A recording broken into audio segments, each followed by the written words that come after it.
iya nafsi nayo koka. Unasikia? Iko verset biblique yenye kwa Isaia. Nilipata mama alitupatia mtoto wake apase dossier. Ile verset Isaia ilisema, si vous êtes dossier. Maana hauna kiburi. Kama wewe unaitika roho yako kuiacha Mungu aiongoze kisa nataka, vous mangerez le fruit du pays. Lakini kiki nacha watu wanashindwa kuokoka, banafanya roho yao nguvu. Mungu anawatangazia jinsi amemaliza problema yao msalama. Amen. Akakata roho. Akamaliza roho yake. Akaimaliza. Kusema problema yako umefanya nini? Imeisha. Amen. Sasa Isaya anasema, si vous êtes dossier. Exome Isaia premier 18. Unasikia mtu anayenyimba na hiyo. Kama uko dossier, kama una roho ya nguvu, sasa Mungu anakuambia utakula mema yake. Isaya 1:18 nasema hivi. Ndio. Haya, kujeni mkuje na tufanye shauri pamoja. Mkifanya mashauri pamoja. Bwana anasema hata dhambi zenu ni nyekundu sana, zitakuwa nyeupe kama theluji. Hata ni nyekundu kama nyekundu ya damu. Kama nyekundu ya damu. Zitakuwa kama manyoya ya kondoo. Kama uko dosile, sio nasema. Na Petro ile siku ya Pentekoste akijazwa na Roho Mtakatifu alisema, "Bandugu yangu wa Israeli, huyu mtu mwenye mliua. Sasa nyinyi mliua Yesu, nyinyi na mimi mliua Yesu." Sasa Petro anasema yeye asiyejua dhambi Mungu alimfanya dhambi, akabeba makosa yetu, akabeba na laana yetu, tupate kuwa wenye haki. Zile ni neno ya kuamini. Sasa ukitoka hapo unaamini ile neno, unasema mimi sipendi kufanya ubishi na Mungu. Sasa mwenye anafanya kushinua, unakuwa sasa ukubie na uyapataka haki yenye Mungu anatoa. Sasa hawezi kupatia hayo kama uamini. Mwanaiwa mkono ya kukamata ile Mungu analeta. Mungu akikupa tukamate mwa mkono. Tunaikamata kwa imani. Imani ndio mkono yenye na kamatari ya Mungu. Amen. Mungu akileta yake, wewe ukikosa imani unatoka hapa vile. Amen. Na verse inasema mtu aniambii atarudia namna gani? Bure. Verse inasema huyu wa pili, huyu mtoza kodi. Msikie niwaambie mtoza kodi. Ni batoza kodi ni watu wabaya. Ndio watu ya leta. Benye wanatungiaka watu na mataksi zenye ziko. Na wanakuongezea hata na franga zenye leta ikusema. Mara moja anatoa franga kwao. Batoza kodi walikuwa repite kome watu wa ushuhuda mbaya kwa hii period. Na kuambia mtu ni mtoza kodi ilikuwa kumweshirie. Kwa hii period ya Yesu kulikuwa injili mbili. Injili ya kwanza ilikuwa kuambia mtu ni Msamaria. Jua Samaria walikuwa wanaabudu Mungu tena na miungu. Sasa ilikuwa injili kuambia mtu ni Msamaria. Sasa nyingine injili ya pili ilikuwa kuambia mtu ni mtoza kodi. Sababu watoza kodi walikuwa watu ya reputation mbaya. Mtakumbuka Yesu sasa aliingia Mazakayo. Watu walisema, anaingia kwa mtu sawa huyu upo hapa na tudanganya. Haiko mtu wa Mungu. Sababu Zakayo alikuwa na reputation ya mbaya. Mimi nataka kuambia hao ya reputation kwa yaribikaka kushinda ya ule mtoza kodi. Reputation kwa yaribikaka kushinda ya ule arme. Lakini alipo reconnect ke Yesu alienda kumsalaba, juu yeye asamehewe, Yesu akamwambia leo tutakuwa na wewe. Na yaenda mafundisho ya ubatizo. Hakufika na Qur'an. Lakini sababu alitika Yesu aliwa makosa yake, Yesu akamwambia leo tutakuwa na wewe. Amen. Unaweza kuamini Yesu mwenyewe aliwa makosa yako. Na sisi tulimwamini. Na tunaelewa anatuwezesha. Lakini kama uyaamini, wewe utakombola na hii kanisa. Sawa, hali yako itakataa. Maisha yako itakataa. Lakini huyu mea alipoamini, Yesu akamhakikishia kisha atakuwa naye wapi? Katika paradiso. Waefeso sura 2 mstari wa 8 nasema tunaokolewa kwa neema, si kwa matendo. Kusiwe mtu akufanya nini? Wa kujisifu. Unaweza nipose kesho unasema sasa mbona pastor unasema matendo haina maana? Matendo haina maana. Si leo tutafanya hapa mariage. Wangapi wananisi hapa kwa mariage leo? Si ndio? Leo hapa kwa mariage. Mnazania yule fio atafanya mariage. Alipatia kwa mwanza muoa nini toa muoa? Hakuna. Alipani? Hakuna. Kuolewa na kuokolewa viko sawa. Sababu Mungu anatupenda na anatusamehe dhambi, hapana siribaza ya maombi yetu. Watu mingi wanasemaka, Mkristo wa kweli ndio ule mwenyewe atabuaka makosa yake na anaenda kuwachungaji. Ule ndio Mkristo wa uongo. Sasa angelijua makosa yake Yesu aliichukua, angelikuwa amegeuka tayari. Amen. Alikuwa ametembea katika haki. Amen. Lakini ule Mkristo wa kila siku kukosa dimasha na shitarisha tena na watumishi, ndio Mkristo wa uongo. Lakini Mkristo wa kweli aliokoka. Akishaokoka akapata nini? Msamaha sana. Ikampa na nguvu ya kufanya bibi napendeza Mungu. Amen. Kama ule mata Mungu leo hakuna anayepatia Bwana. Lakini kama nenda kwenye nyumba anaweza sema, basi nilikwambia unipende. Atakosa kumfanyia wanawake na watakutosha kwenye nyumba. Na Mungu naye ukisema tuliokolewa kwa neema, basi sasa Mungu anatuambia ya kutoa juu ya nini? Anasema onono. Watu leo wana shukrani njoo.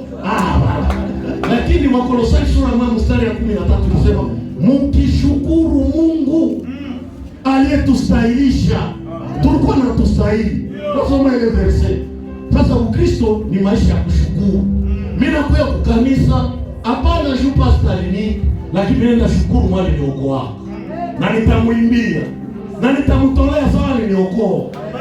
Sasa hili ndio Ukristo. Lakini wenyewe kuamini ile wanakuwa Ukristo, kukia kukanisa ni examen, kutoa ni examen, kushuhudia ni examen.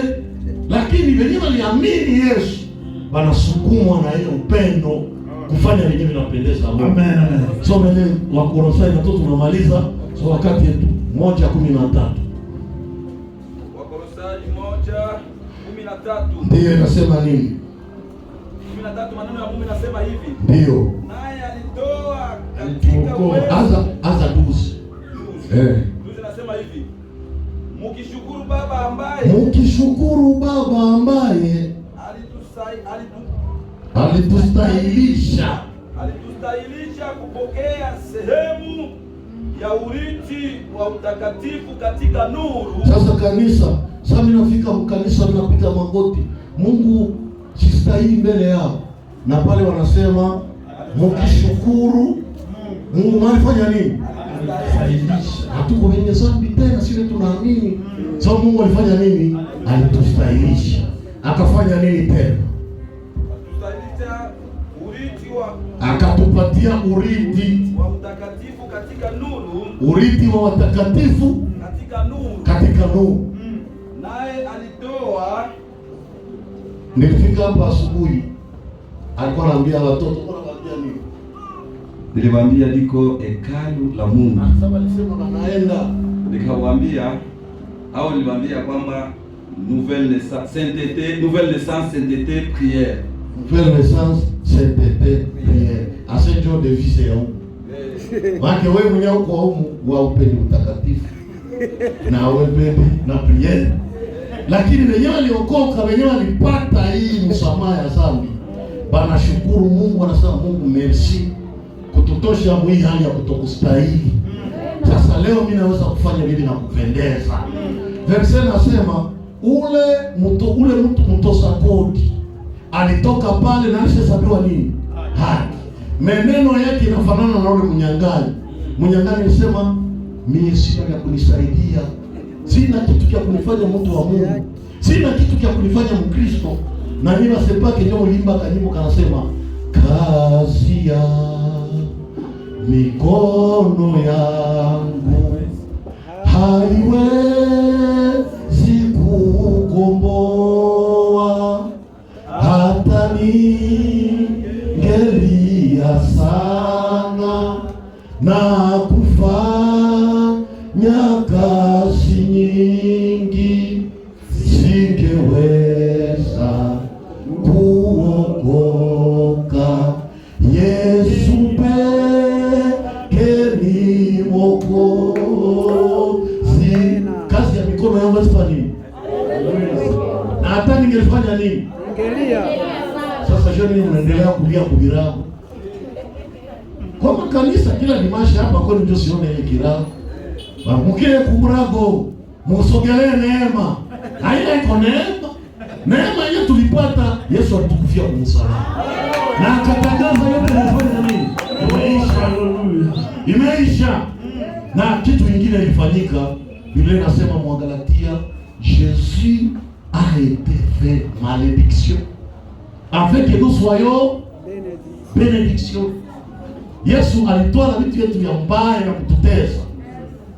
Tulikuwa walaaniwa sababu ya dhambi. Dhambi ni laana. Na ukikala maisha ya dhambi unakala mlaana. Hawekale musikse. Sasa Biblia inasema Yesu alienda kwa msalaba, alibeba malédiction yetu. Na ndio maana sasa nilia, Baba, mbona unaniacha? Baba naye alisema, ulishabeba dhambi ya Steve na Pastor Nyembo na hawa wachungaji wote. Sasa mimi nakusogelea vitu ya laana leo na wewe. Yesu alibeba laana zetu. Juu tukue benediction. Mimi nashangaa Wakristo wa mingi ndio nasema sisi ndio tulisindikiza wengine. Mwaibu kavu. Mkristo kusindikiza wengine. Lakini Mkristo ni mbariki. Amen. Mkristo ni mbarikiwa. Amen. So Yesu amebeba laana yake. Yesu amebeba laana yake. Na kubeba laana tu, Biblia inasema na magonjwa yetu. Amen. Yesu amechukua na nini? Na magonjwa yetu. Kwa Isaya 53. Nani mwenye aliamini maneno yetu? Tulimwona anapigwa. Na kwa kupigwa kwake tulifanya nini? Tumepona. Ukikuwa na kiri ile na magonjwa yako utapona. Amen. Kwa Yesu kuna uwezo mkifo yake ya kuchukua magonjwa yako. Alibeba na laana yako. Wewe ndio unafanyaka hiki akitaende. Na ushauwasa wa familia yetu wanakutesa. Lakini haiko wa familia yetu wanakutesa. Wewe ndio unashitesa. Sababu yaamini Yesu mwalibeba laana yako. Choma na laana itaendelea kufuata ya shamaa iko wanamwambia naye laana ya shamaa. Laana ya shamaa itafuata bila yaamini Yesu. Sababu Yesu amebeba nini? Laana yako. Sasa ule mwizi aliamini. Na mtoza ushuru naye akafanya nini? Akaamini. Na Biblia inashuhudia hapa inasema akarudia kwake na amehesabiwa nini? Na amehesabiwa haki. Sasa jamii, mimi natafuta watu wanaamini Yesu alibeba makosa yao. Na unaweza simama kwenye huko nasema na mie niko najua kisi mtu asikuwa mtakatifu, mtu asikuwa mwenye haki. Mimi napimana na shida. Lakini Biblia inasema wote waliompokea, wote walioamini neno lake, aliwapa uwezo. Unaweza pokea uwezo kwa kuamini kazi Yesu alifanya kwa msalaba. Mimi napenda hii kanisa. Watena. Unaona kile napenda hii kanisa? Na vitoa tena kwa. Unaweza toka hapa na usipata victoria kwa msalaba. Haitokani na nguvu zako. Mimi natokana na kuamini. Unatoka hapa umebariki. Sababu Mungu anaweza kusamehe makosa yako yote. Sababu naamini Yesu alikufa kwa msalaba juu ya dhambi zako. Na Petro aliambia wale watu, mgeuke. Tutageuka kwa nini? Kwenye mafikiri yetu yenyewe tunataka tunaweza jitosha mzambi, nguvu zetu. Tunaweza toka mzambi kwa maombi. Mema maombi yasitosha sana. Imani kwa Yesu inaondoa nini? Dhambi na makosa. Unaweza kujikuta umebarikiwa. So naamini Yesu mwenyewe alifanya kazi ya kukubariki. Nani katika mkutano mwenyewe anasamia niko hapa na mimi nataka kushuhudia kisi mimi naamini kazi yenyewe Yesu alifanya kwa msalaba kwa ajili yako. Katika mkutano kwa mtu mwana anasamia niko hapa. So Biblia inasema siku zote dosi. Kama uko mnyenyekevu, kama roho yako haina ugumu, utakula mema ya nchi. Utapata na msamaha za dhambi zako. Lakini kama roho yako inasema si kweli, mtu anaweza toka dhambi ya mtu inaweza ishi. Lakini Yesu alisema nitafanya mapatano na wale watu nitasamehe makosa yao na sitaikumbuka tena. Nani anataka Mungu amsamehe makosa yake na siikumbuke tena? Unaweza tia mkono juu mahali ulipo, na watumishi wako hapo watakuombea. Utakuacha kwa mikono ya Yesu mwenye alisamehe dhambi zako.